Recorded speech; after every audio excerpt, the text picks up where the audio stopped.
नमस्कार. केंद्रीय सरकारी कर्मचारी आणि पेन्शनधारकांसाठी एक अत्यंत आनंदाची बातमी समोर आली आहे. महागाईच्या या काळात सरकारने आपल्या कर्मचाऱ्यांना मोठा दिलासा दिला असून प्रलंबित असलेल्या महागाई भत्त्याच्या DA वाढीवर आता मंत्रिमंडळाने शिक्कामोर्तब केले आहे.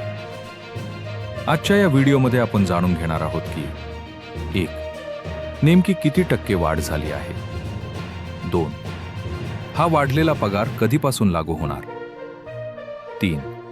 आणि सर्वात महत्त्वाचे म्हणजे तुमच्या खिशात प्रत्यक्ष किती रुपये जास्त येणार. सूत्रांनी दिलेल्या माहितीनुसार नुकत्याच झालेल्या मंत्रिमंडळ बैठकीत केंद्रीय कर्मचाऱ्यांच्या महागाई भत्त्यात 2% वाढ करण्यास मंजुरी देण्यात आली आहे.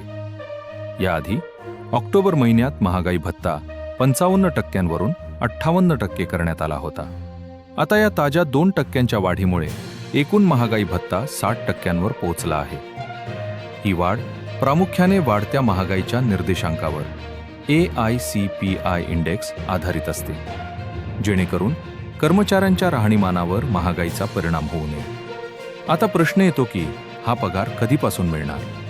तर मित्रांनो, ही वाढ 1 जुलै 2025 पासून पूर्वलक्षी प्रभावाने रेट्रोस्पेक्टिव्हली लागू केली जाणार आहे. याचाच अर्थ असा की जुलै 2025 पासूनचे आतापर्यंतचे सर्व महिने ज्यांचा पगार जुन्या दराने झाला आहे त्याचे डिअरनेस अलाउन्स एरियर्स म्हणजेच थकबाकी कर्मचाऱ्यांना एक रकमी दिली जाईल. या निर्णयामुळे जवळपास 50 लाख कर्मचारी आणि 65 लाख पेन्शनधारकांना थेट आर्थिक फायदा होणार आहे. पगार किती वाढणार हे एका साध्या उदाहरणावरून पाहू.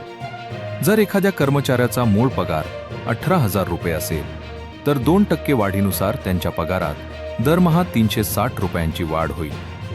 ज्यांचा पगार 50,000 आहे त्यांच्या पगारात साधारण 1,000 रुपयांची वाढ होईल. यासोबतच कर्मचारी संघटना आता 8व्या वेतन आयोगाच्या स्थापनेसाठी आग्रही आहेत.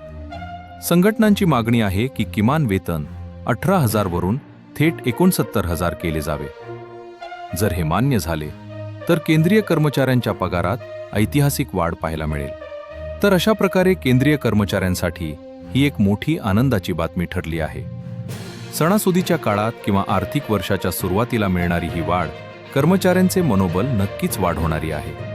तुम्हाला ही माहिती कशी वाटली आणि 8व्या वेतन आयोगाबद्दल तुमचे काय मत आहे आम्हाला कमेंट्समध्ये नक्की कळवा. अशाच नवनवीन अपडेटसाठी चॅनलला सबस्क्राईब करायला विसरू नका. धन्यवाद.